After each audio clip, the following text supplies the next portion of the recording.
d'un esprit, d'une âme et d'un corps, dont la Bible nous dit ton être tout entier dont pas courage.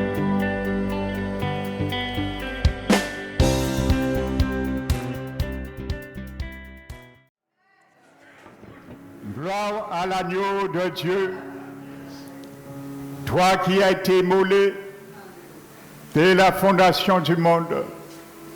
Nous nous inclinons devant ta majesté. Ta parole nous dit, c'est toi qui es dans les jours de ta chair.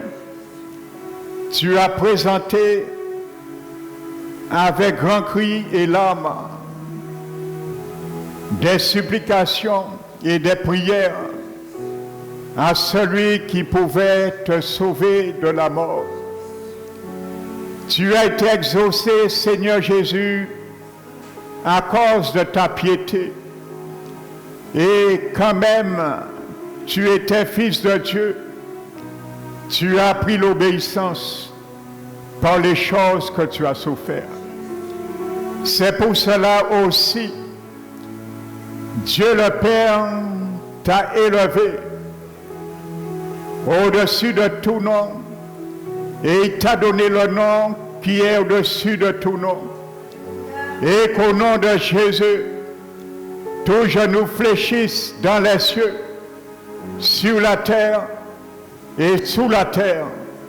Et qu'au nom de Jésus, tout l'on confesse que Jésus est Seigneur à la gloire de Dieu le Père. Nous nous inclinons devant toi, car tu es celui seul qui peut sauver également de la mort et de la condamnation éternelle. Seigneur Jésus, ma prière solennelle, c'est qu'à travers ces 3 dimanches, que tous ceux et celles que tu as invités dans ce lieu, que ces paroles qu'ils vont entendre soient le véhicule par lequel ils puissent rentrer dans leur éternité en faisant le bon choix pour toi et avec toi.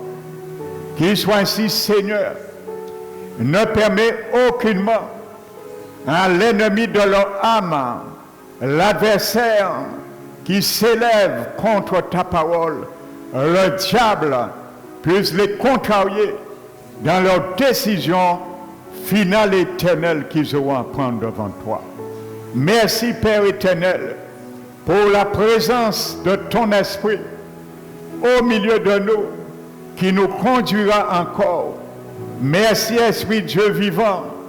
Je m'appuie encore ce matin sur toi, sur ton onction, afin que tu nous donnes les paroles de la révélation, car c'est la révélation de ta parole qui nous éclaire.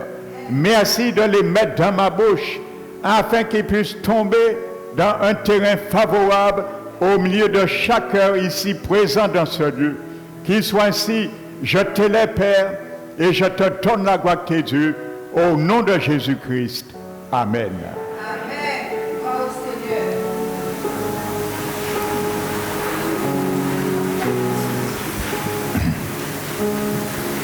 Mon frère Olivier, s'il te plaît, peux-tu me prendre le tableau?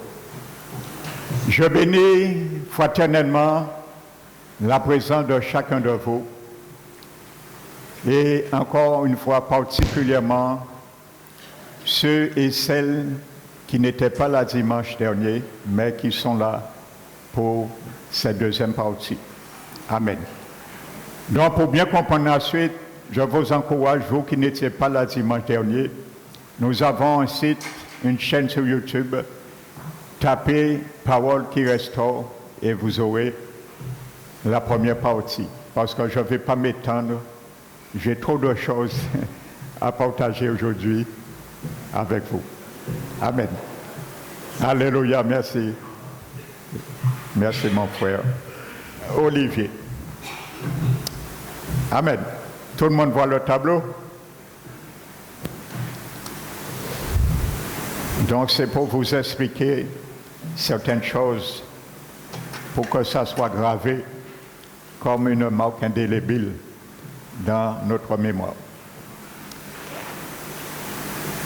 Donc, nous avons vu dimanche dernier qu'est-ce que l'homme et qu'est-ce que la mort. Donc, j'y reviendrai pas. Peut-être je vais faire mention de cela pendant cette deuxième partie ce matin. Mais nous allons voir aujourd'hui, par la grâce du Seigneur, où vont les morts. Alléluia. Parce que l'abbé dit, nous savons un jour que nous mourrons, à part l'exception à la règle que Dieu fera à ceux et celles qui seront vivants quand le Seigneur viendra chercher son Église. Amen. Donc, tu peux et tu pourras savoir le jour où tes deux yeux se fermeront sur ce monde terrien, où c'est que les yeux de ton esprit s'ouvriront. Parce que nous l'avons vu dimanche dernier, l'esprit et l'âme ne meurent pas. Amen. Donc c'est pour cela, quand je dis où vont les morts, je parle où va ton esprit et ton âme. Parce que eux, ils quittent le corps, mais ils ne meurent pas. Donc ils vont bien dans un lieu. Donc c'est ça que nous allons voir ce matin. Où vont les morts? Alléluia. Donc je vais déjà vous faire un petit schéma qui sera vraiment le support de ce que nous allons voir. Alléluia. Donc sachez, à l'époque qu'on appelle vétérotestamentaire, c'est l'époque de l'Ancien Testament, ou l'époque avant la venue de Jésus. Donc ça s'appelle vétérotestamentaire. Donc tous ceux qui mouraient, qu'ils soient bons, sauvés, justes, injustes, ils allaient dans un lieu. Leur esprit et leur âme allaient dans un lieu qu'on appelle en hébreu le Sheol. Donc je l'ai représenté comme ça pour bien comprendre. Amen. Mais dans le Sheol, qui veut dire royaume des morts, il y avait deux lieux qui étaient bien distincts. Donc je l'explique et je vais le détailler bibliquement avec vous. Je ne dis rien de moi-même.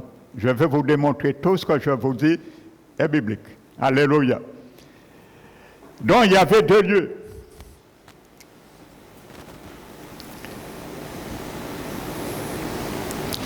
Il y avait un premier lieu qui était la partie supérieure qu'on appelle le sein d'Abraham. Et il y avait un deuxième lieu qu'on appelle le lieu du tourment, et je préfère aller directement au but avec vous, qu'on appelle l'enfer.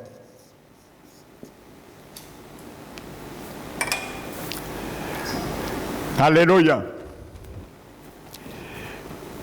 Donc,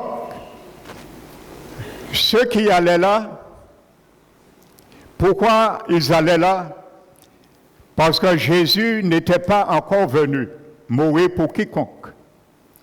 Donc, tous les gens qui mouraient avant la venue de Jésus ne pouvaient pas, leur esprit, leur âme, en quittant leur corps, ne pouvaient pas aller au ciel, au paradis. Donc, ils étaient confinés, conscients, vivants, nous l'avons vu et nous allons le confirmer aujourd'hui. Ils allaient dans ce lieu qu'on appelle le sein d'Abraham. Parce qu'en quelque sorte, c'est Abraham, on peut dire, qui a ouvert cette matrice parce qu'il était le père de la foi. Et tous ceux qui y allaient mouraient dans la foi, par anticipation que Jésus viendra un jour et les libérer, pour les sauver. Amen. Donc ceux et celles qui mouraient dans l'impiété et qui n'étaient pas sauvés allaient dans ce lieu. Amen. Donc ce lieu, les Juifs appelait cela, il y avait 3 noms. Alléluia. Si vous demandez à un juif, cela, les 3 noms, ils sauront de quoi vous parlez. Donc, c'était le sein d'Abraham, le paradis, ou un 3e occurrence, le flanc d'Abraham. Donc, tous ces 3 terminologies décrivaient ce lieu. Un lieu de bien-aimé. Il y avait la joie, la paix, bien sûr, mais à la différence, ce lieu, la Bible appelle, les gens qui étaient là étaient quand même captifs. Pourquoi? Parce que sachant qu'ils étaient bien dans la paix, la tranquillité, ils attendaient leur libération, donc ils ne pouvaient sortir. Donc la Bible les appelle, ils étaient captifs. Amen. Alléluia. Donc maintenant, nous avons vu que lorsque quelqu'un meurt, son esprit et son âme quittent son corps. Je vous ai donné, nous avons vu dans 1 Roi 18, le fils d'une femme qui était morte, je vous dis, et dit aujourd'hui, je vais vous dire où était son âme, qui est retournée dedans de lui, son âme était là. Et nous avons vu également une histoire dans Luc chapitre 17 que Jésus avait ordonné à l'esprit d'une fille de retourner en elle, et l'esprit retourné, l'esprit de cette fille était aussi là. Alléluia. Pourquoi? Parce que la Bible dit dans 1 Samuel 2, c'est Dieu qui fait descendre et c'est lui qui fait remonter du séjour des morts. Alléluia. Maintenant, quand quelqu'un meurt, que ce soit dans l'Ancien Testament ou maintenant, dans l'époque que nous vivons, à l'époque que Christ est venu, ou à l'époque du Nouveau Testament, ça s'appelle l'époque néo-testamentaire. Amen. Maintenant, ceux qui meurent maintenant dans leur péché, ceux et celles, lorsqu'on les dit que le Seigneur veut qu'ils se tournent vers le Seigneur, ainsi de suite, et le contexte, ainsi de suite, et ils meurent un jour, ils vont directement là. Il y a 2 choses qui se passent. Nous allons le voir. J'introduis. Amen. Vous savez, quand quelqu'un meurt dans ses péchés, il ne connaît pas le Seigneur. Vous savez, Salomon, dans le livre d'Ecclésias, le chapitre 11, Salomon décrit la condition éternelle de quelqu'un qui quitte ce monde terrien. Par une expression, il dit, si un arbre tombe au midi ou au nord, il reste où qu'il est tombé. Salomon décrit la mort, l'arbre, c'est la vie de toute personne sur la terre. Dans la manière tu meurs sur la terre, si le midi est le paradis, tu resteras là pour toujours, mais si c'est le nord, c'est l'enfer, tu resteras là. Donc, voyez déjà le purgatoire, les lemmes ne peuvent ôter personne de l'enfer. Ça, je vous le dis, c'est le plus grand mensonge du diable, de croire au purgatoire. Maintenant, qu'est-ce qui se passe? Quand tu meurs sans Christ, il y a un ange que la Bible parle, je vais vous le montrer. Cet ange s'appelle la mort. Vous savez, la mort est une condition ou un état, nous l'avons vu. La mort physique résulte de la séparation de l'esprit et de l'âme du défunt, de son corps. Mais la mort est personnifiée également. Il y a un ange que la Bible appelle la mort. Donc cet ange, c'est lui qui vient et il récupère l'esprit et l'âme du défunt. Et cet ange qui s'appelle la mort, ça veut dire, comme la mort physique porte son nom, c'est la désincarnation de l'esprit et l'âme du corps.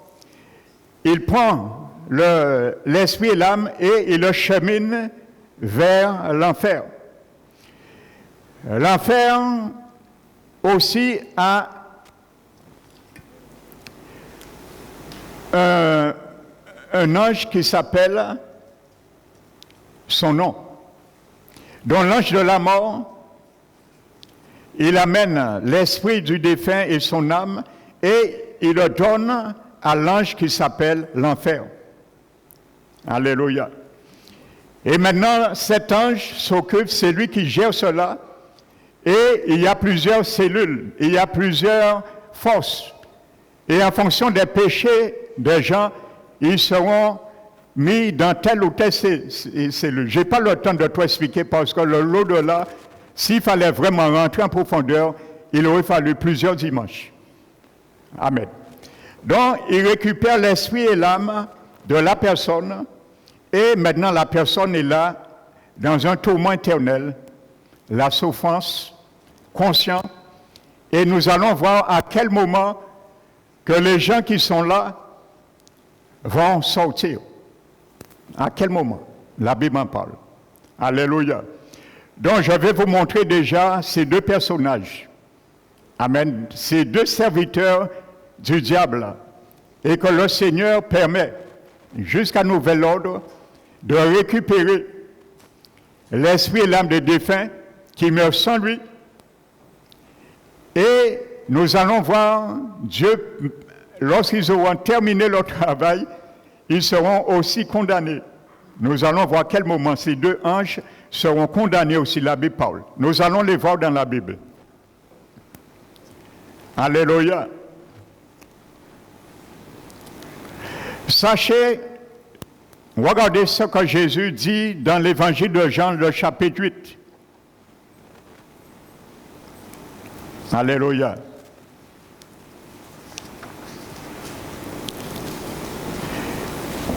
Évangile de Jean, chapitre 8.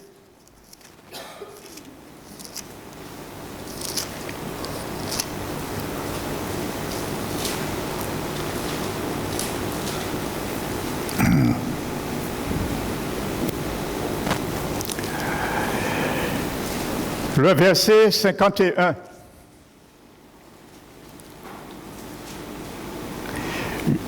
Je ne prends pas toute la phrase pour aller vite. Jésus dit, si quelqu'un garde ma parole, alléluia, le mot garde là n'est pas accepter une parole de Jésus une fois, et après c'est fini. Alléluia. Donc c'est le mot grec théréo, ça veut dire prendre soin, maintenir quelqu'un dans un état où il est. Ça veut dire le jour où tu acceptes la parole de Jésus, tu dois maintenir cette parole dans l'état où tu l'as reçue toute ta vie. Donc voici l'étymologie de ce mot. Quoi? Amen. Alléluia. Gardez plutôt. Amen. Donc je le souligne. Il ne verra jamais la mort. Donc pour bien faire bien la distinction pour ceux qui n'étaient pas là, c'est pour ça que j'ai demandé de faire l'effort pour ne pas rater aucun des 3 dimanches. J'ai expliqué qu'est-ce que la mort physique et qu'est-ce que la mort spirituelle. Donc pour que ça soit simplifié, lorsque nous parlons de mort physique, je dirais mort physique, et lorsque nous allons prendre mort spirituelle, je vous dirai mort spirituelle. Vous comprenez ce que je veux, vous allez comprendre de quoi je vais parler. Donc dans le mot grec mort là, c'est mort physique. Donc la Bible, Jésus parle à cet ange qui s'appelle la mort. Il ne verra jamais l'ange qui s'appelle la mort. Alléluia. Pour ne pas le conduire et donner son âme et son esprit à enfer. L'ange qui s'appelle, il travaille concomitamment. Donc Jésus est clair, il n'a pas dit que celui qui croit en moi ne connaîtra jamais la mort physique, mais ne verra jamais cet ange. Alléluia. Pourquoi? Nous allons voir pourquoi. Parce qu'à la différence, quand quelqu'un meurt en Christ, alléluia, celui qui a accepté Christ, le jour qu'il meurt, ce n'est pas l'ange de la mort qui vient récupérer son âme et son esprit, mais c'est un ange du ciel. Un ange du Seigneur, mais il ne va pas l'amener là. Parce que Jésus a déménagé ce lieu, ça n'existe plus là. Nous allons voir quel moment Jésus l'a déménagé. Ça s'est fait un jour. Allez, donc maintenant, quand tu meurs, tu ne vas, si tu meurs et tu es un enfant du Seigneur, né de nouveau, quand tu meurs, ça n'existe plus. tu vas directement, il a changé de place. Le paradis n'existait pas encore, ça existait là, et Jésus a pris le paradis, il l'a emmené au ciel maintenant. Alléluia. Donc l'ange de l'Éternel vient maintenant pour escompter ton esprit et ton âme. Nous l'avons vu, l'esprit de l'homme n'est pas une essence, c'est une personne. Alléluia. Amen. Pour faire l'ascension, pour que l'ange de la mort ne puisse pas se tromper de personne. Et dit, t'amener, alléluia. Amen. Donc il ne verra jamais la mort. Donc c'est clair. Alléluia.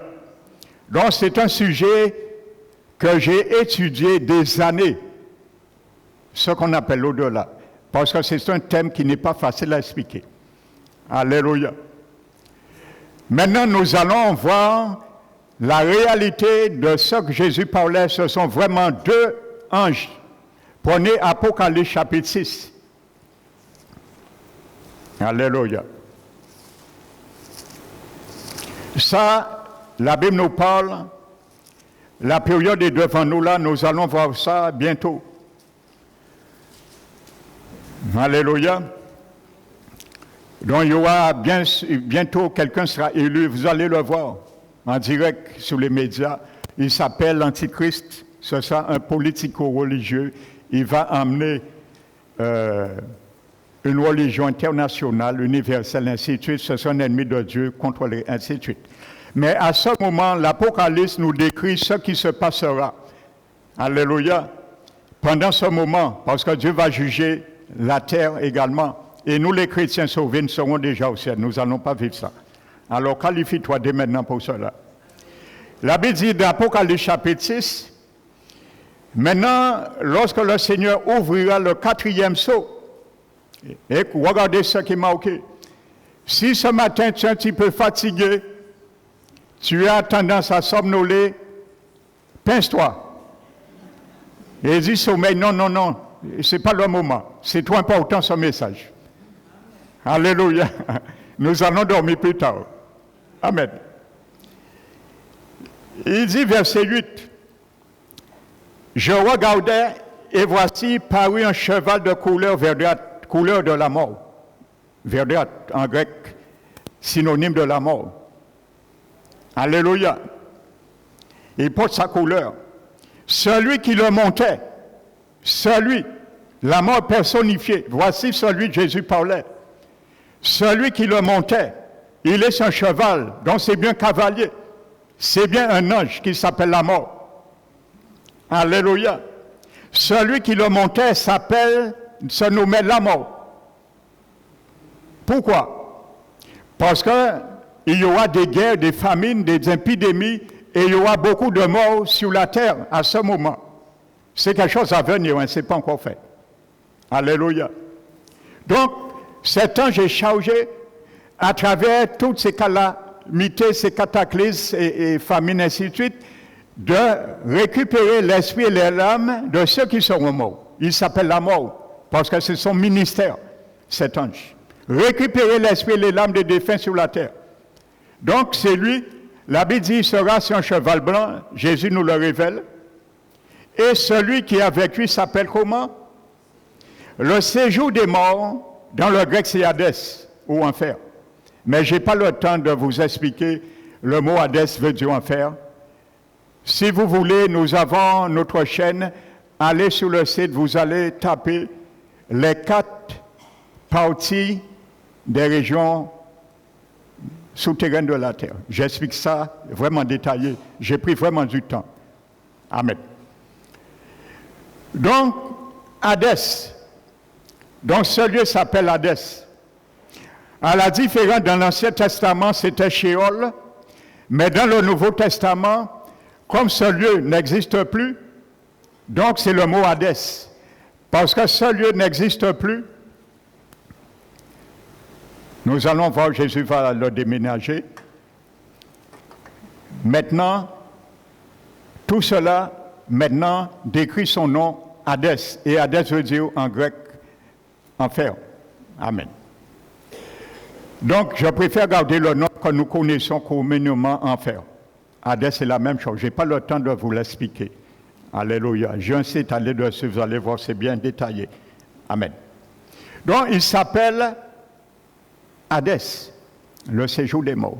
Donc, vous voyez, l'ange de la mort vient et Hadès, lui, son rôle, son ministère, c'est prendre ce que la mort récupère, l'esprit et l'âme, et l'emmener là. Parce que c'est lui qui est gardien de là. Vous savez, en enfer, sachez que cet ange connaît toute personne sur la terre qui viendront là. Tu ne peux pas échapper. Si tu ne meurs pas avec le Seigneur, ton nom est affiché en enfer. Et le démon, il s'appelle l'enfer, il le sait, il viendra te chercher. Alléluia. Tu peux t'incinérer, il viendra récupérer ton esprit et ton âme. Il connaît toute personne sur la terre qui sont candidats là. Et Dieu lui a donné ce droit jusqu'à son jugement. Parce qu'il sera jugé, ces deux anges. Nous allons voir quel moment ils seront jugés. Ça, nous le verrons dans le jugement dernier. Donc, voici ce qui se passe déjà, pour que tu le saches. Alléluia.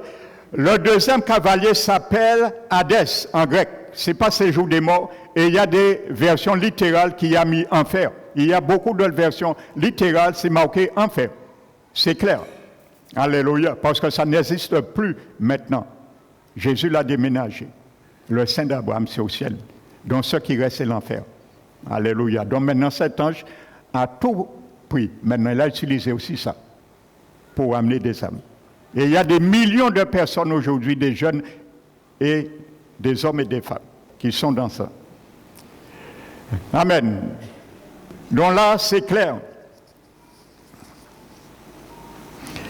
Regardez ce que Jésus dit dans 1 Corinthiens 15, verset 26.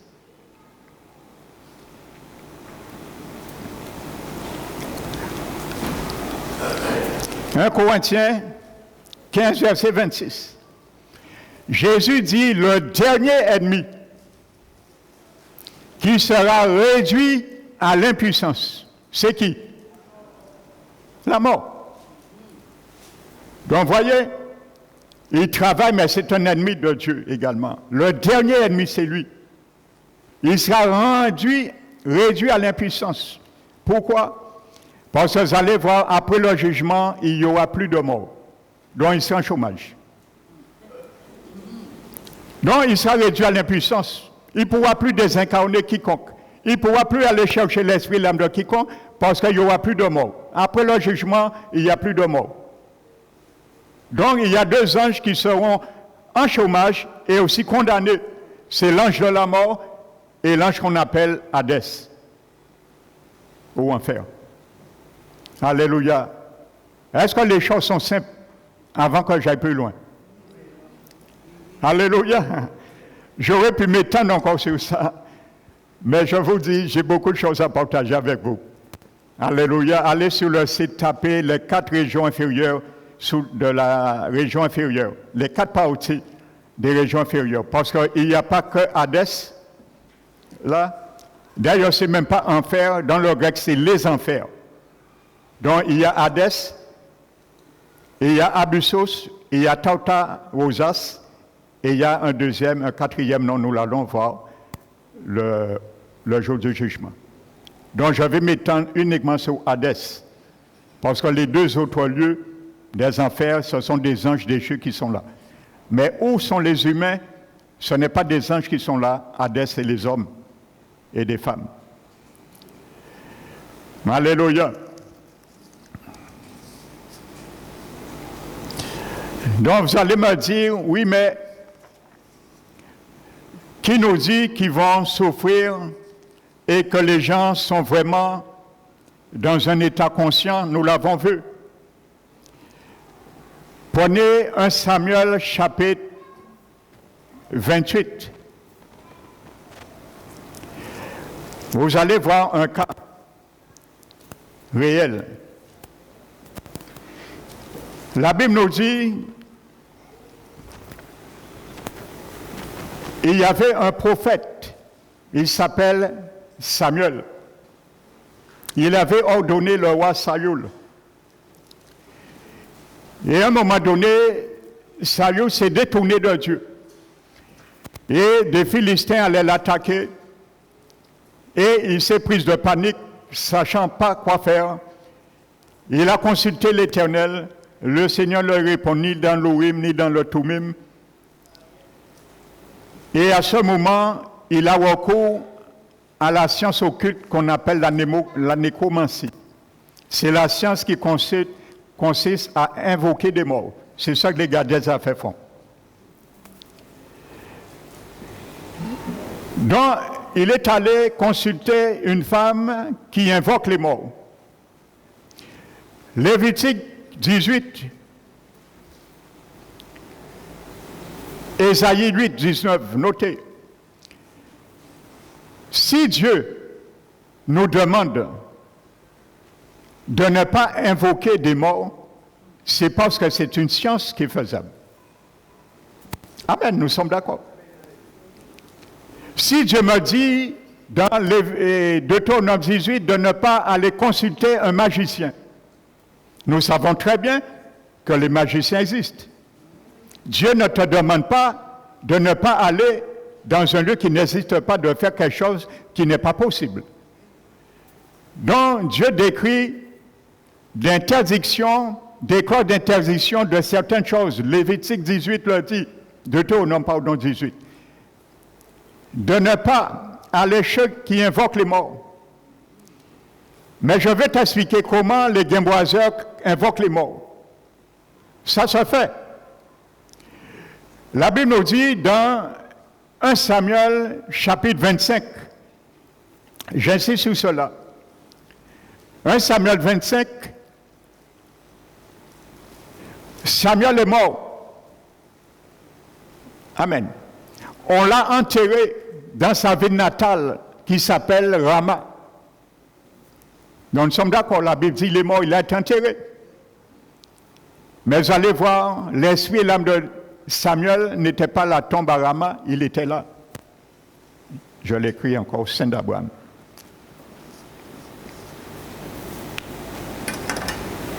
Amen. Nous avons vu en Samuel 2, c'est Dieu qui fait descendre dans le séjour des morts et remonter. Amen. Pas les gars des affaires. Maintenant, Saül va chercher, envoie quelqu'un chercher une nécromancienne à Endor. Donc, ce n'était pas Rama. C'est à Endor.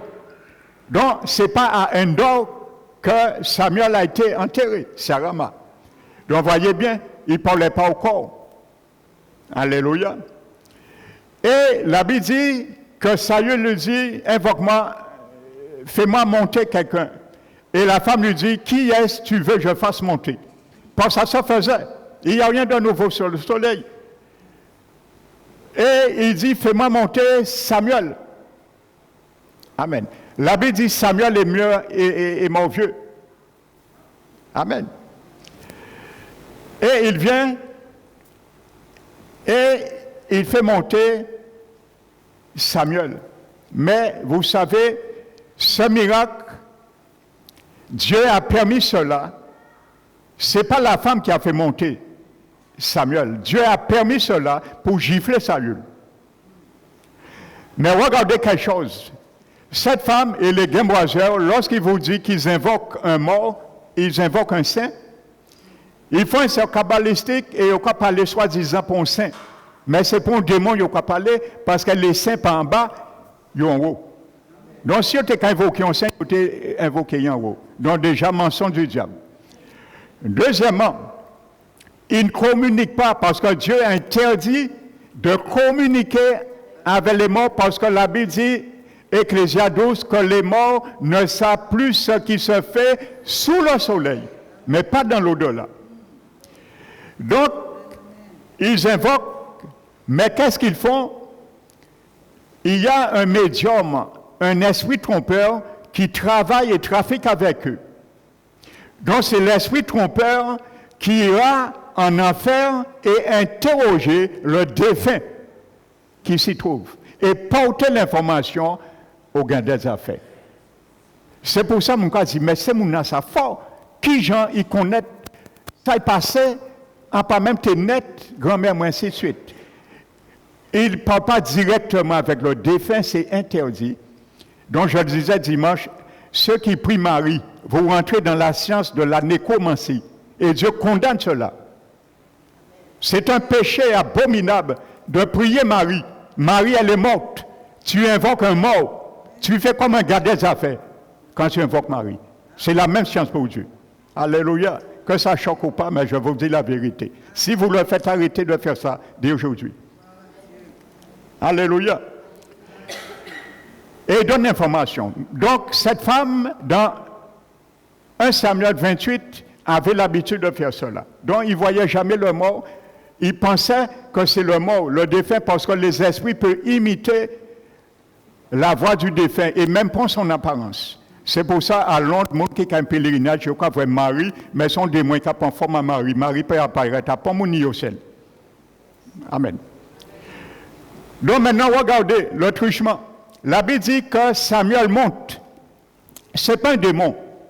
Les Gadgets et les témoins Jéhovah, les adventistes du 7e jour, pour ne pas admettre que l'esprit et la survie après la mort, ils disent c'est un démon. Non, ce n'est pas un démon. La Bible dit c'est Samuel. Samuel est monté et il a parlé. Et pourquoi la femme a crié? Parce qu'elle n'avait jamais l'habitude de voir un mort vraiment sortir. Et elle a vu cette fois-ci. C'était du sérieux. La Bible dit que la femme criait. Ah!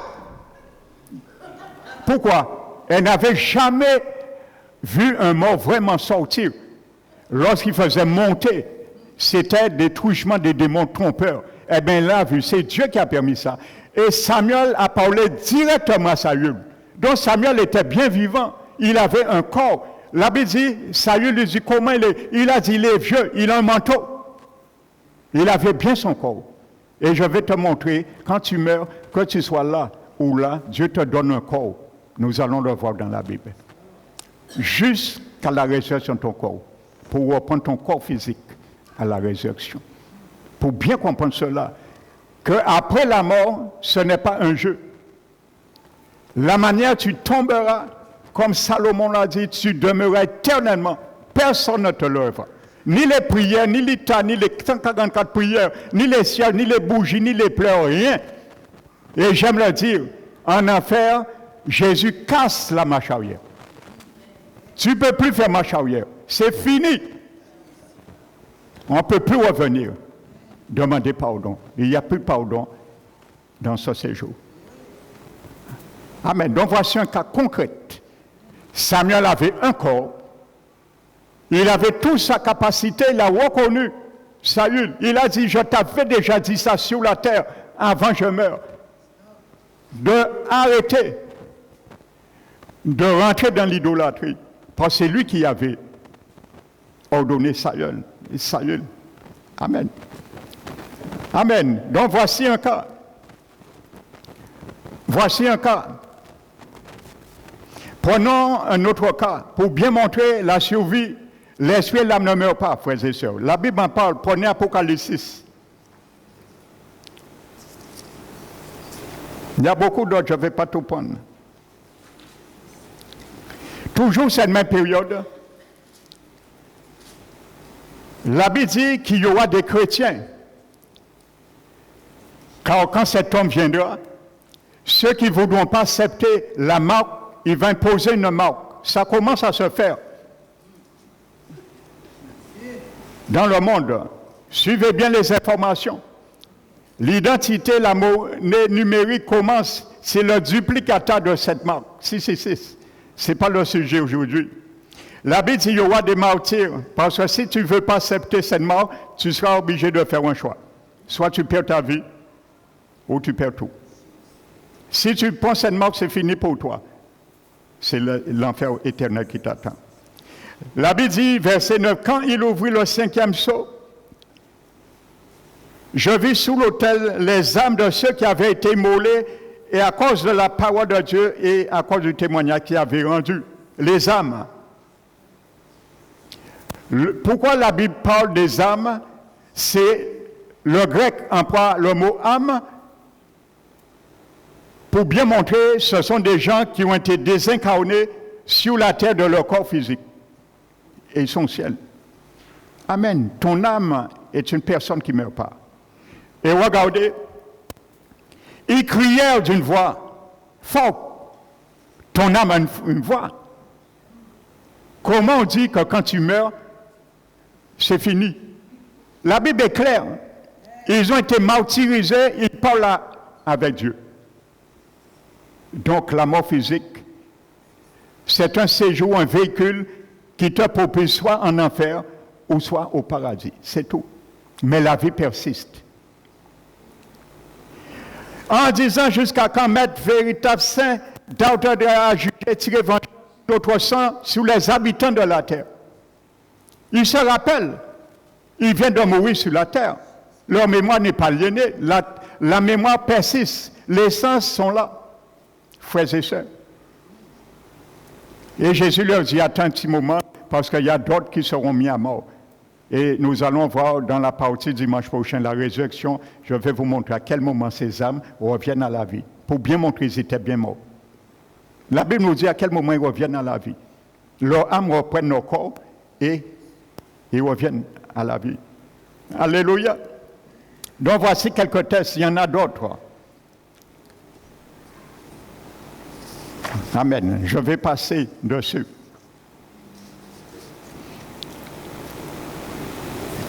Alléluia. Ésaïe 14, notez. Versets 9 à 10. La Bible parle d'un monarque, un roi. Je n'ai pas tout le temps de vous expliquer, c'est expliqué dans l'étude, les 4 parties. J'ai pris du temps à détailler cela parce qu'il faut faire beaucoup d'histoires, tests historiques avec vous pour comprendre que cet homme dont parle Ésaïe 14 s'appelle Sanchérib. C'était un roi de Syrie et d'Égypte en même temps. Amen. La Bible dit il est mort. Et d'ailleurs, c'est son fils qui l'a tué. Il est mort. Et quelques années après, il y a maintenant, ses prédécesseurs sont déjà morts, mais quelques années, lui, il meurt. Son fils le tue et il quitte le mont Térien et son esprit, son âme va rejoindre ceux qui sont là. Et la Bible dit, le séjour des morts s'émeute jusque dans ses profondeurs. Vous voyez, il y a plusieurs parties, dans ses profondeurs. Pour t'accueillir, ô roi. Donc, ses prédécesseurs qui sont déjà morts, qui sont là, le voient qui vient. Ils sont surpris. Quelqu'un qui avait autant d'opulence se trouve là avec eux. Et la Bible dit, il dit, les grands des rois se lèvent sur le trône pour t'accueillir. Et il dit, tu as perdu ta magnificence. Il ne s'agit pas de Lucifer. Je n'ai pas le temps de vous t'expliquer. Je prends l'essentiel. Parce que ça s'est sorti dans le cadre de ce thème. Alléluia. Donc, voyez, la Bible parle bien de l'homme. Tu es un homme. Satan n'est pas un homme. Donc, c'est bien Sanchérib. Donc, voyez bien, un monarque, il est mort, il est là. Il est vivant, il est conscient. Donc, après la mort, quand tu sois en enfer, quand tu sois au ciel, il y a la conscience et la vie persiste et continue. Alléluia. Moi, je vous donne un témoignage, ça fait 6 ans de cela. Ça s'est fait au CHU. Il y avait un homme, un prêtre vaudou haïtien. Je suis pasteur de sa fille depuis 2007. Pardon. 2007. Son père est venu en Guadeloupe et lorsqu'il allait prendre l'avion, il est tombé dans un état et on l'a rapatrié au CHU. Donc il avait une infection parce qu'il fumait beaucoup, en quelque sorte. Et sa fille m'a demandé de venir prier pour lui. Et ça a attendu 3 jours. Et quand sa fille m'a dit, bon, c'est un samedi à 11h, je lui ai dit, nous donnons rendez-vous. Et je suis allé. Mais entre-temps, j'ai reçu une parole de la part du Seigneur pour cet homme. Et j'ai dit à la fille que je vais donner cette parole à ton père. Il m'a dit tout ce que le Seigneur t'a dit. Je ne vais pas rentrer en détail. Et quand je suis venu, je ne savais pas que cet homme était déjà mort. Je pensais qu'il était toujours dans le coma. Mais le Seigneur m'avait donné une parole. Et sans le savoir, j'ai parlé directement à l'esprit de cet homme. Amen. Et j'ai dit, Bougan moi, en qui parle en créole, en pas connaître vous, mais bon Dieu connaître vous. Et il dit, moi, en parole, si vous ne pas accepter parole là, ça, ou qu'à mort et ou qu'à rester en enfer pour l'éternité. Et qu'à avoir dernière chance à accepter. Et on dit, qu'à parler, l'esprit à vous. Parce que je sais l'esprit de l'homme ne meurt pas. Où tu sois, tu en vis. Et quand j'ai parlé à cet homme, je lui ai donné pour accepter le Seigneur, tout de suite son corps a repris. Ses deux mains ont bougé, ses jambes, sa tête, ses yeux. Il est revenu à la vie. Le lendemain, à l'hôpital, ils étaient confus. On a dit, mais monsieur, qu'est-ce qui s'est passé? Vous devez mourir, pourquoi vous vivez? On l'a appelé le miraculeux. Cet homme a fait une réunion familiale. Et regardez ce qu'il a dit à sa famille. Il a dit que lorsque je suis venu, le jour où je suis venu prier pour lui, il était déjà mort, son esprit était déjà en enfer. Et Dieu l'a fait grâce de l'enfer, il a entendu ma voix. Et c'est là qu'il a accepté.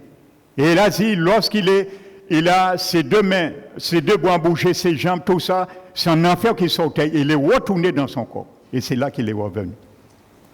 Amen. Donc voici un témoignage concret. Alléluia. Si vous ne croyez pas au témoignage, moi je l'ai vécu. Alléluia. Ça fait 6 ans de ça et il vit toujours. Et Dieu l'a fait grâce, il n'y a pas d'infection, on n'a rien trouvé. On lui a dit que c'est un miraculeux. On l'a gardé 5 jours pour faire tout ça dans l'analyse, on ne comprenait pas. Vous savez, la gloire de Dieu dépasse l'entendement des hommes. Alléluia.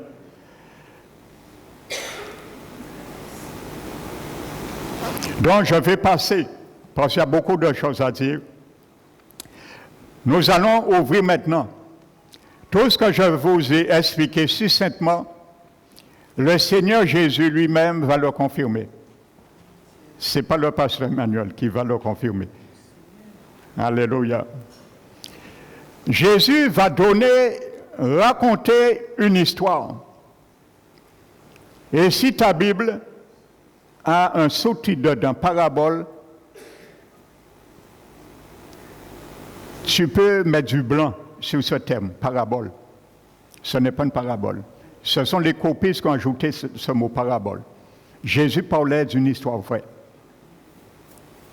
C'est dans Luc 16. À travers ce récit, Jésus montre la destinée de toute personne qui a foulé cette planète Terre, mourra un jour, qu'il soit conscient ou pas, va connaître son éternité dans un des 2 lieux. Et vous allez voir, il n'y a pas 3 lieux. Il n'y a pas 4 lieux. S'il y avait un purgatoire, s'il y avait un limbe, Jésus l'aurait montré dans cette histoire. Mais ça n'existe pas. C'est dans Luc 16. Nous allons le prendre ensemble. Alléluia.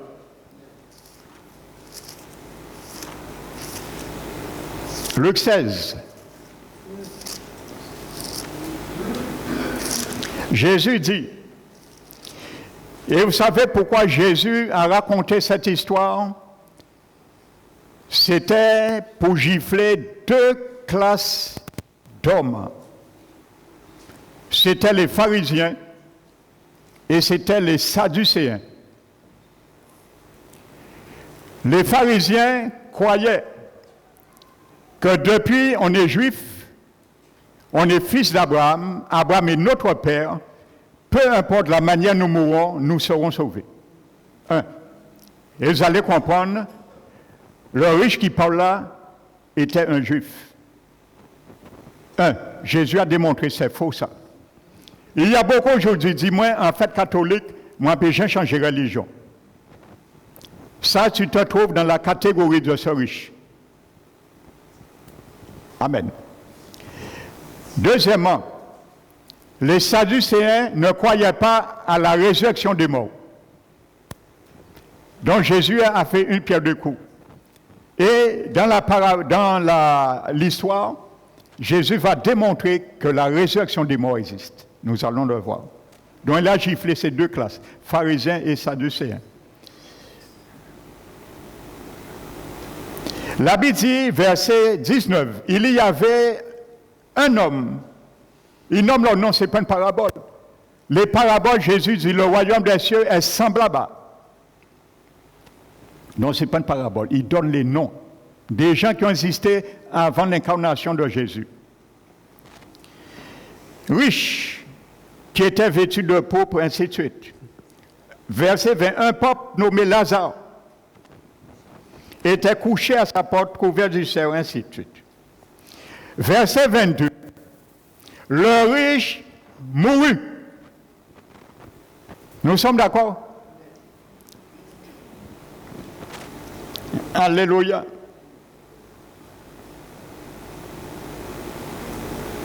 Non, le pauvre mourut, premièrement. Et il fut porté par les anges dans le sein d'Abraham. C'est ce que je te parlais. Les anges de Dieu ont récupéré son esprit et son âme, et ils l'ont amené là. Parce qu'il ne pouvait pas aller encore au ciel. Mais aujourd'hui, il est au ciel. Jésus a déménagé ça. Nous allons le voir dimanche prochain. Amen. Donc, l'esprit et l'âme de Lazare est dans le sein d'Abraham. Le riche mourut aussi. Il fut enseveli. Jésus ne laisse rien passer. Il montre bien qu'il a été enterré. Si tu ne crois pas ça que je vais t'expliquer, tu ne crois pas ce que Jésus raconte. Nous sommes d'accord? Il est enterré? Nous allons voir si la vie s'était arrêtée là. Pour le riche et pour Lazare. La mort n'est pas un point final. Sache-le. La mort, c'est une conjonction de coordination. Le pauvre mourut et le riche mourut et conjonction de coordination. Parce que ça te fait passer d'un état à un autre. Ça te fait passer d'un lieu à un autre. Et conjonction de coordination, mais pas point final. Les gens qui rigolent avec la mort. Ah, mais moi, de toute façon, on n'a pas besoin de quoi ça. Les athées, par exemple. Après la mort, pas ni rien. Nous allons voir s'il y a rien. Verset 23. Dans le séjour des morts, là c'est Hadès. Amen. Il leva les yeux. Le riche est là, Hadès. Dans le grec, c'est Hadès. Enfer. Et le pauvre est là. Lazare. Regardez bien la réalité, la précision de ce que Jésus raconte. Pourquoi le riche lève les yeux? Parce que Lazare est plus haut que lui. Il est dans les profondeurs de la terre. Il lève les yeux et il voit Lazare. Ils se reconnaissent. Il ne s'est pas trompé.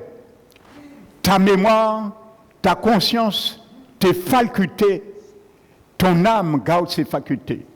Parce que je le dis dimanche dernier, quand tu meurs, où est ton esprit, où est ton âme? C'est l'âme qui est le disque dur. Et garde toute la personnalité, la carte d'identité de ton esprit. Ce que tu étais sur la terre, tu le seras en enfer ou au ciel. Rien ne va changer. Alléluia. Frères et sœurs. Il lève les yeux et tandis qu'il était en proie au tourment.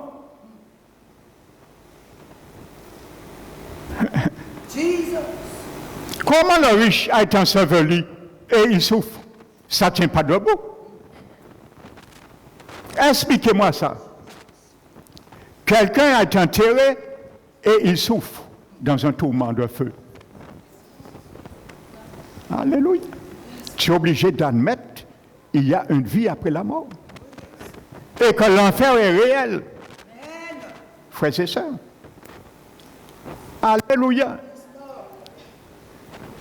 Où il a pris ses yeux? Où il a pris la langue? Où il a pris le corps? Parce que Dieu te donne ton âme et ton esprit, il te requiert d'un corps. Tu sais pourquoi? Parce que si Dieu ne te donne pas un corps, ton esprit ne pourra pas souffrir les douleurs de l'enfer. Vous savez, quand quelqu'un souffre dans son esprit, psychologiquement ou médicalement, je ne suis pas docteur, ou dans son âme, il y a une répercussion dans son corps physique. Le corps physique subit les conséquences.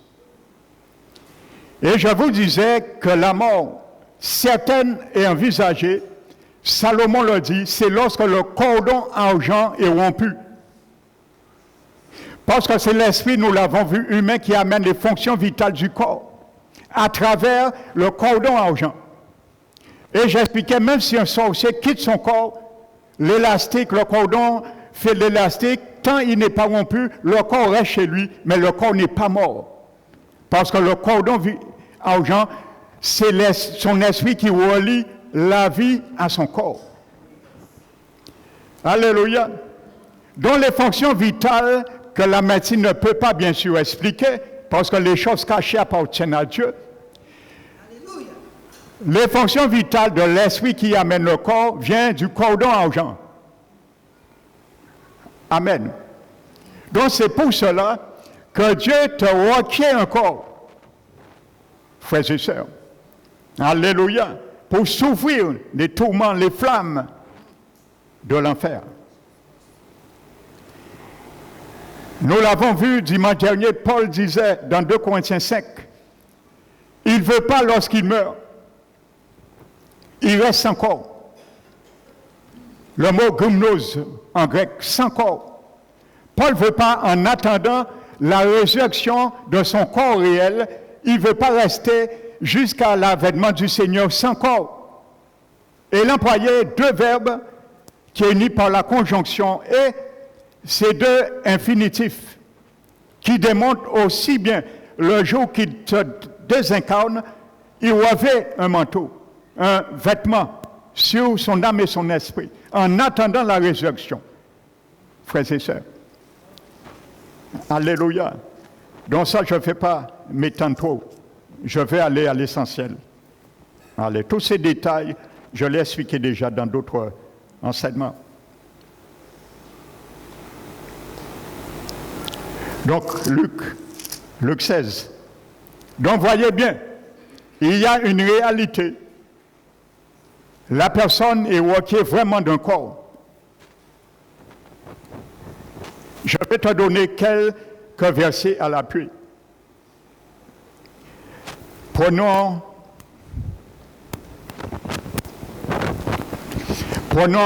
Ésaïe 66.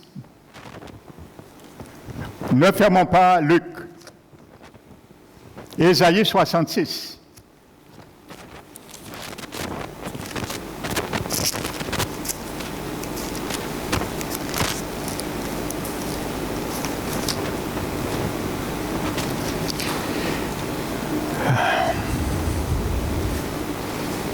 Verset 24. Et quand on sortira, on verra les cadavres des hommes qui se sont rebellés contre moi, car leurs vers ne mourront point et leurs feux ne s'éteindront point. Ils seront pour toute chair un objet. Dieu parle là de l'enfer. Alléluia.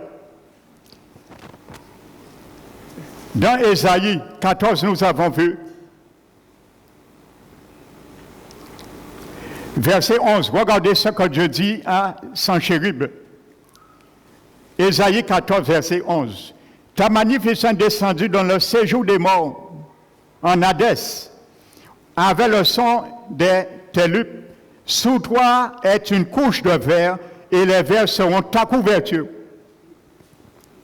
Alléluia. Tes vers seront ta couverture. Dans ce mot grec, et Jésus utilise cela également, c'est le mot hébraïque eskolakez. qui est traduit par ver, c'est un ver spécial. Ceux qui rongent les cadavres, les vers qui dévorent, le damné est un tourment éternel. Voici la définition de ce mot ver.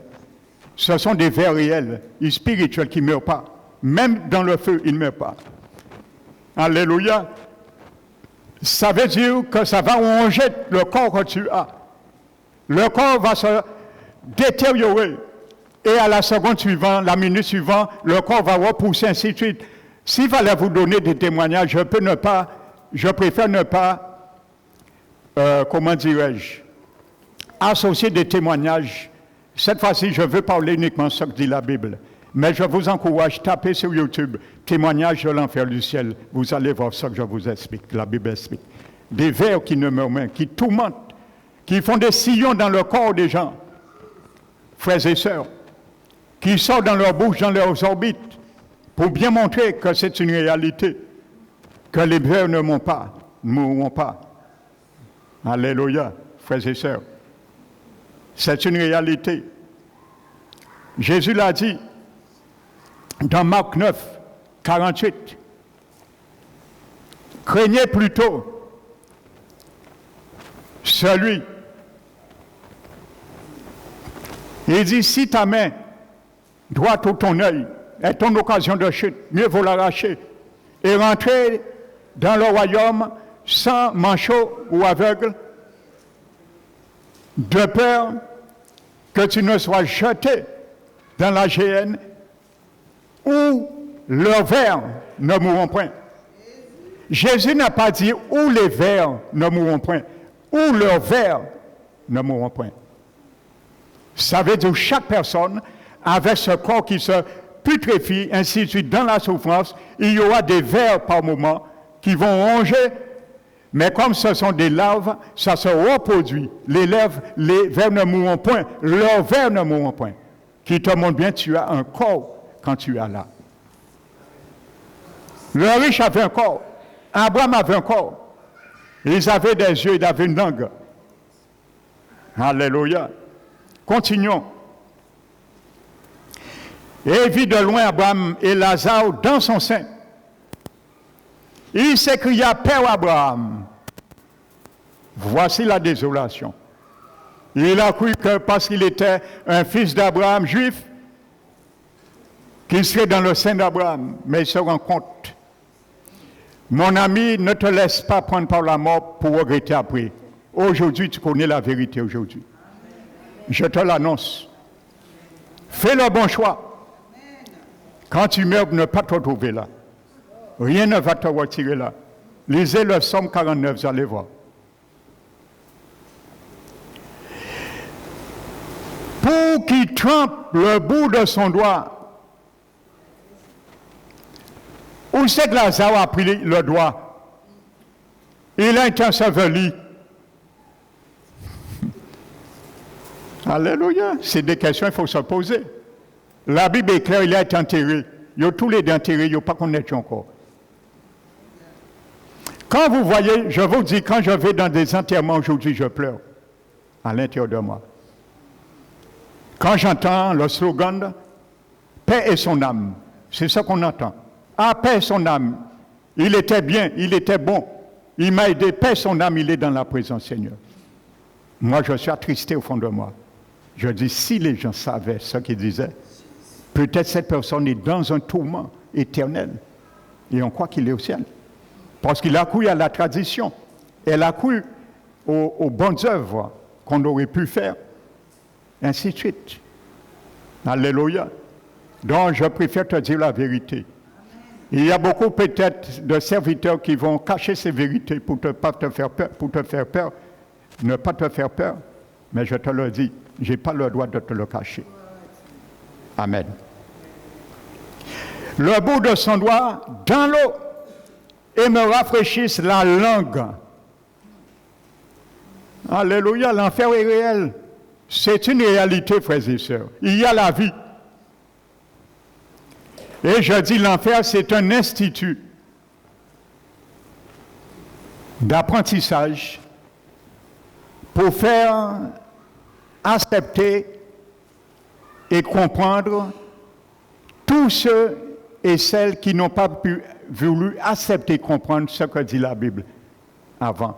Ça a été le cas du riche. Il devient un évangéliste en enfer. Ne deviens pas un évangéliste en enfer. Deviens un évangéliste sur la terre. Ça ne l'a pas sauvé. Là, il va évangéliser maintenant. Il devient un évangéliste en enfer. La miséricorde, la porte de la miséricorde, il a fermé sur la terre à Lazare. Maintenant, il veut exercer la miséricorde, mais en enfer. C'est un institut. Tu apprends ce que tu ne voulais pas accepter sur la terre, mais il est trop tard. Tu vas l'apprendre dans les souffrances éternelles. Je ne le souhaite pas pour toi et moi. Alléluia. Car je souffre cruellement dans cette flamme où leurs vers ne mourront point. Jésus n'a pas tout raconté. Mais il y a des vers qui vont ronger sa chair. Sa langue va repousser. Et en enfer, il n'y a pas d'eau, frères et sœurs. Cruellement dans ces flammes. Ce n'est pas du science-fiction, de la science-fiction. Hein. C'est Jésus qui raconte ça. Alors, si on ne prend pas égard à cela, on n'a aucune chance d'être excusable devant le jugement. Frères et sœurs, les choses sont claires. Amen. Maintenant, nous allons voir, est-ce que Abraham a parlé aux riches? Attends un petit peu. Parce que le purgatoire dit, le dogme du purgatoire dit, tu peux rester en enfer 1 millier d'années, mais c'est le pape qui va décider. Quelle abomination! Ils disent, le dogme ne dit même pas c'est Jésus, le pape. Eh bien, aujourd'hui, j'ai des témoignages. Appelez-moi, envoyez-moi mon WhatsApp. Je vais vous envoyer le pape Jean-Paul II et le pape François en enfer aujourd'hui. Et demande pardon à Jésus, il est trop tard. Le pape qui doit décider, si j'ai le temps, je vais vous expliquer et lire le dogme du purgatoire. Vous allez voir, c'est abominable, ce dogme. Nous allons voir, Abraham répondit, « Mon enfant, souviens-toi, il a bien de mémoire, que tu as reçu tes biens pendant ta vie et que Lazare a ses maux, ainsi de suite. D'ailleurs, il y a entre nous et vous, il n'était pas seul. Le riche n'était pas seul, il y avait tous les hommes de foi qui sont morts, Samuel, David, tous ces gens-là étaient là. Et tous ceux depuis Adam qui étaient déjà morts sont là aussi. Il y a un grand abîme entre vous et nous. Alléluia. Voici l'abîme.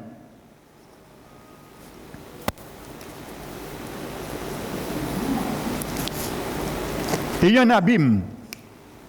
Il n'a pas dit, entre nous et vous, il y a un purgatoire. Où est le purgatoire? Vous le voyez là? Tu le vois dans le récit de Jésus? Et les gens qui meurent dans cette fausse espérance, malheureusement, lorsque les yeux de leur esprit s'ouvrent là, c'est le regret, le chagrin total. Ils ont besoin de venger contre la religion qui mentit, mais total. Vous ne pouvez pas sortir.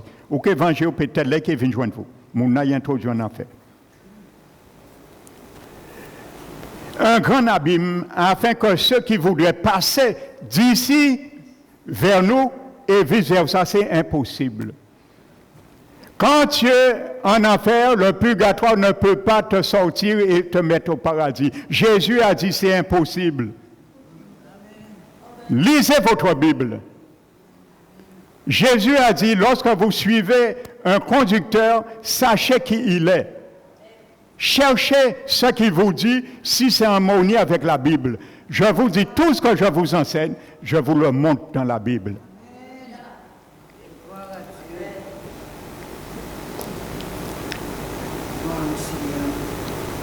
Ne puisse le faire.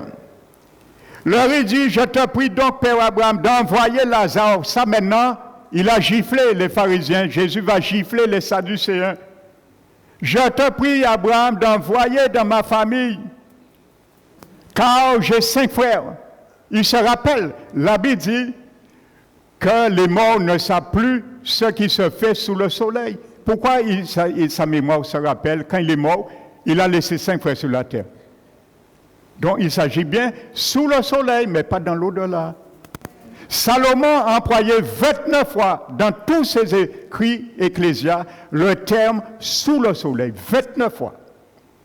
Il n'a pas dit dans l'au-delà, mais sous le soleil, parce que dans l'au-delà, tu es conscient et tu te retrouves. Ils se sont reconnus dans l'au-delà, ce n'est pas sous le soleil. Ils ne sont plus sous le soleil. Le riche et Lazare ne sont plus sous le soleil. Ils sont rentrés dans l'au-delà. Mais ils se rappellent ce qui se faisait sous le soleil quand ils étaient sous le soleil. Mais pas après sous le soleil. Alléluia. Donc tu peux les parler, tu peux aller à la Toussaint, pleurer, mettre des gerbes, parler aux morts, ils ne t'entendent pas. C'est fini. Tant un mort n'est pas enterré, il y a de l'espoir. Cet homme, j'ai donné le témoignage, il n'était pas encore enterré. Il était mort. On avait déjà acheté son cercueil. 2 filles à lui étaient déjà venues pour l'enterrer. On avait dit, il n'y a rien à faire. Une est sortie au Canada et aux États-Unis, ils sont venus. Je me suis entretenu avec eux. Quand cet homme est revenu à la vie, on a revendu le cercueil au pont funèbre. Alléluia. Amen. Dieu est puissant. Il a dit ressusciter les morts. Ce n'est pas des paroles en l'air. Ça existe aujourd'hui. Alléluia. Amen. Enfin, il dit pour qu'il atteste qu'ils ne viennent pas aussi dans ce lieu de tourment. Abraham répondit, ils ont Moïse et les prophètes. Moïse et les prophètes, c'est l'Ancien Testament. Moïse avait la Torah. La Torah, c'est les 5 premiers livres qu'on appelle le Pentateuque. Genèse, Exode, Lévitique, Nombre et Deutéronome. Ça s'appelle le Pentateuque et les Juifs appellent cela la Torah. Et les prophètes, donc c'est l'Ancien Testament. Ils ont les Écritures. Il n'a pas dit ils ont les traditions des hommes, les Écritures. Il faut sonder les Écritures. Alléluia. Qui les écoute? Et Abraham dit, s'ils n'écoutent pas Moïse et les prophètes, ils ne se laisseront pas persuader, même si un mort ressuscitait. Alléluia. Même si un mort ressuscite. J'ai déjà partagé beaucoup de vidéos des gens que Jésus, par miséricorde, parce que les gens ne croient pas en enfer. Visiter l'enfer et retourner, les gens ne croient pas quand même. Donc Jésus n'a pas menti. Il ne croit pas quand même. Il dit, ouais, mais c'est n'importe qui peut dire n'importe quoi. N'importe qui peut dire, écrire n'importe quoi. Mais en tout cas, là, on ne peut pas dire n'importe qui dit n'importe quoi. C'est l'auteur de la vie et des Saintes Écritures qui a dit ça. C'est Jésus-Christ de Nazareth. Alléluia. Jésus-Christ de Nazareth. Donc, il a montré aux Sadducéens que la résurrection des morts existe vraiment. Alléluia.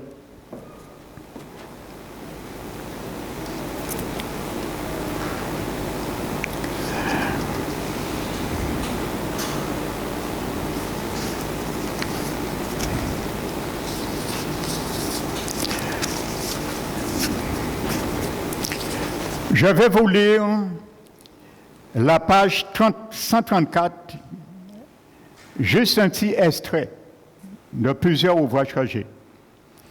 C'est un pasteur américain, il est passé par la mort un jour, il a eu une attaque, un malaise cardiaque, et il a fait 23 minutes en enfer. Vous pouvez vous procurer le livre, je l'ai, ça fait des années. Ça s'appelle 23 minutes en enfer. Et vous allez voir, vous raconter tout ce que la Bible dit. Regardez simplement pour dire ce qu'il dit dans le livre, dans la page 134. A-t-on un corps en enfer? Il est passé là. Il dit, j'en avais assurément un. Parce qu'il est mort. Son esprit, son âme a quitté son corps chez lui. Mais en enfer, il dit, j'avais un assurément. Mon corps semblait le même que celui que j'ai maintenant en enfer, il parle. Sauf, il n'avait ni sang ni eau. Ça veut dire, le riche, ceux qui sont là, leur corps que Dieu les donne n'a ni sang ni eau. Parce que le sang et l'eau, c'est la vie. Pour bien montrer que tu es mort spirituellement, il n'y a pas de vie, frères et sœurs. Alléluia. Il dit, la vie se trouve dans le sang et l'eau représente la vie. J'ai pu endurer des souffrances qui auraient cependant provoqué la mort immédiate de mon corps physique. Mais, mis à part cela, j'avais l'impression d'avoir un corps normal et toutes mes facultés semblaient fonctionner. Je pouvais penser, raisonner, me souvenir, mes émotions étaient toujours présentes, et bien que ma force était presque inexistante, mes sens physiques étaient vifs. Je pouvais voir, entendre, toucher, sentir et goûter. Alléluia. Alléluia. Ça ne fait que confirmer la Bible. Ce que je viens vous expliquer, frères et sœurs. Alléluia.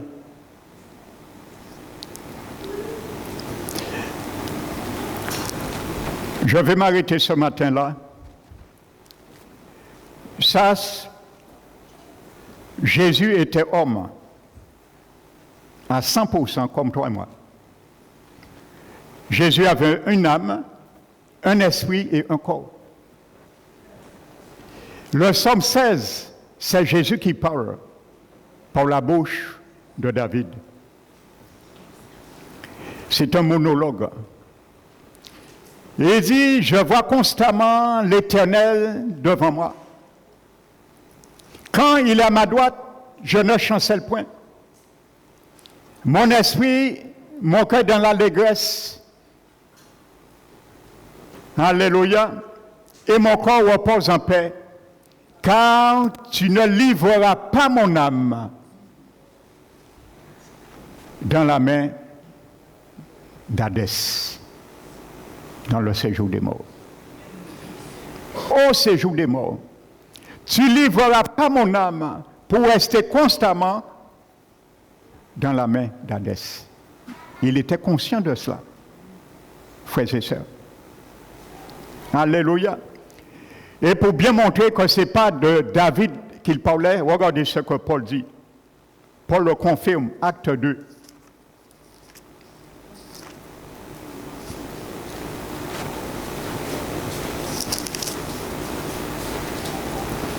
Acte 2, il y a eu un débat après le jour de la Pentecôte.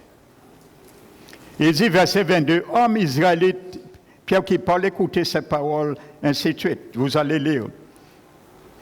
Verset 24, « Dieu l'a ressuscité Jésus en le délivrant des liens de la mort. » Le mot grec, c'est « douleur de la mort. » Parce qu'il n'était pas possible qu'il le retienne, qu'il soit retenu par elle. Car David dit ainsi de suite. Vous voyez, David parlait de Jésus. Alléluia. Tu ne permettras pas que ton oint saint voie la corruption. Et verset 31, c'est la résurrection du Christ qu'il a prévue et annoncée en disant qu'il ne serait pas abandonné dans le séjour des morts, en Hadès, et que sa chair ne voit pas la corruption.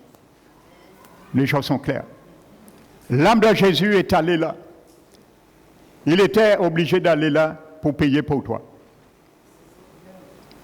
Parce que s'il était mort uniquement à la croix, il serait mort pour ta résurrection physique seulement.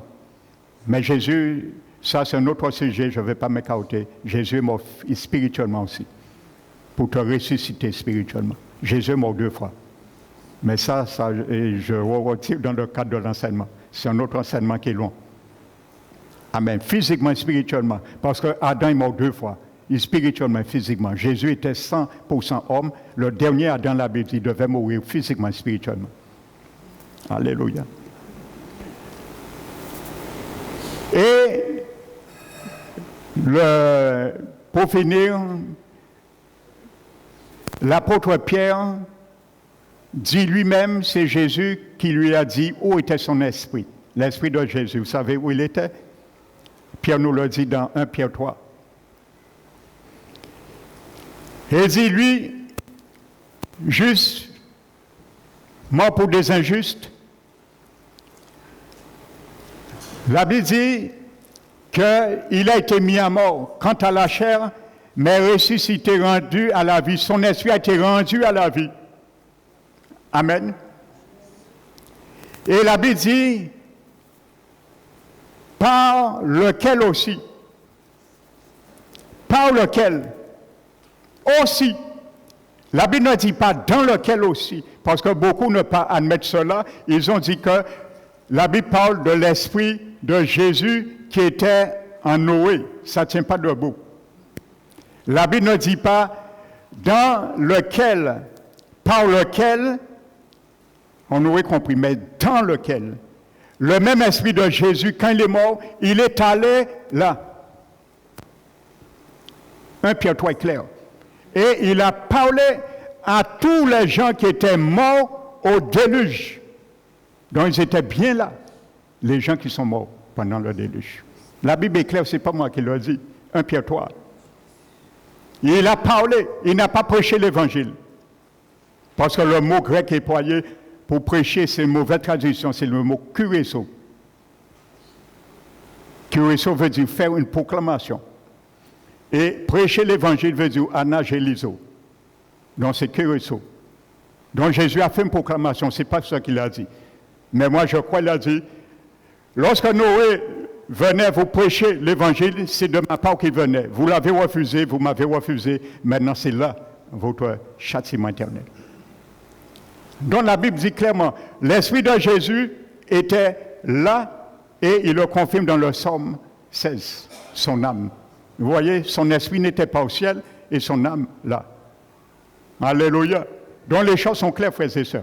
Il y a beaucoup de choses, j'aurais encore pu dire sur cela, mais je crois que la Bible dit que le témoignage d'un fait est confirmé sur la déposition de 2 ou 3 témoins. Je pense que je vous ai donné plus que 2 ou 3 témoins qui sont la parole de Dieu. Amen. Donc dimanche prochain, Dieu voulant, nous allons voir au ciel, nous l'avons vu déjà, les âmes des sauvés, ils sont au ciel. Et nous allons voir maintenant, dimanche prochain, la résurrection des morts. 2 résurrections et le jugement dernier. Et comment y échapper? Surtout ça, c'est l'objectif atteint. Le jugement dernier et comment y échapper? C'est bien de connaître le jugement, mais comment y échapper? Alléluia. Nous allons voir ça dimanche prochain. Je sais que tu aimes quelqu'un qui t'est très cher. Amène cette personne avec toi dimanche pour partager ce moment décisif de leur éternité. Donc j'ai voulu vous dire ça. J'ai un peu concentré les choses, mais il y avait encore plus à dire. Mais je crois que le si peu qui a été dit est convaincant, bibliquement. Alléluia. Que le Seigneur vous fasse grâce de bien ressasser ces paroles, les ruminer, les mastiquer, les digérer, afin de faire un bon choix pour votre éternité. Qu'il soit ainsi pour toi. Nous donnons rendez-vous à dimanche prochain, Dieu voulant. Amen.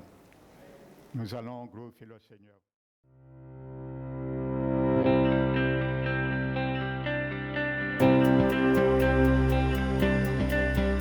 D'un esprit, d'une âme et d'un corps. Dont la Bible nous dit, ton être tout entier, n'ont pas courage.